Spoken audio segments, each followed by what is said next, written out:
One fun technique in portrait photography is the cloning technique, where you take a camera on a tripod or some other stable source and take multiple photos and put the person in different parts of the scene and then stitch them together afterwards.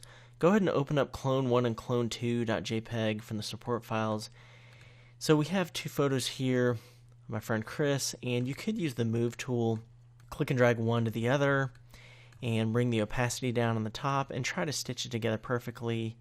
You know, if we had it actually pretty close, and then you brought the opacity up like so, and then we'd want to add a layer mask on the top layer here and use a brush, soft edge brush with black as the foreground color, and we just paint in the other Chris here. Problem is it's slightly off. You can see there's some distortion in the leaves of that palm tree there. So here's a better way to do that. So I closed out this edited one and reopened it so it's not an edited photo. And so this technique I'm going to show you is usually used for landscape photography to make panoramics, but we can use it in portrait photography to do this clone technique. So go ahead and go to File, Automate, Photo Merge. Then if you don't have anything open, you can click Browse and find these photos. Otherwise, just click Add Open Files.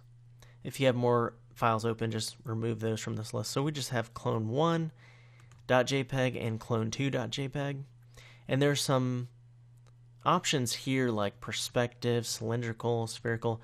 I'm just going to leave it on auto and just have blend images together checked, and just press OK, and it's going to go through and mask out and combine these two together like so. The problem is now we only have one person here, right? And you can see on this one he's masked out, and on this one he is not, right? So if I alt click this or option click this on the Mac, you can see the two masks. So what we need to do, there's just one more step, is this one where you can see in the thumbnail he's on the left. We need to paint some white in there. So make sure the foreground color is set to white.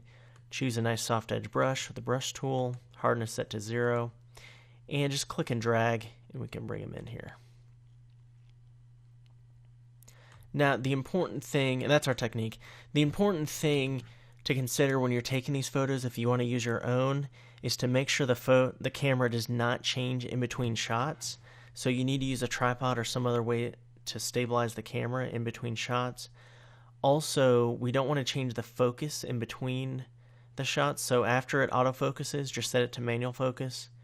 We also don't want to change the white balance, the ISO, the film speed, the shutter speed, or the aperture, because you don't want a different depth of field between the two shots.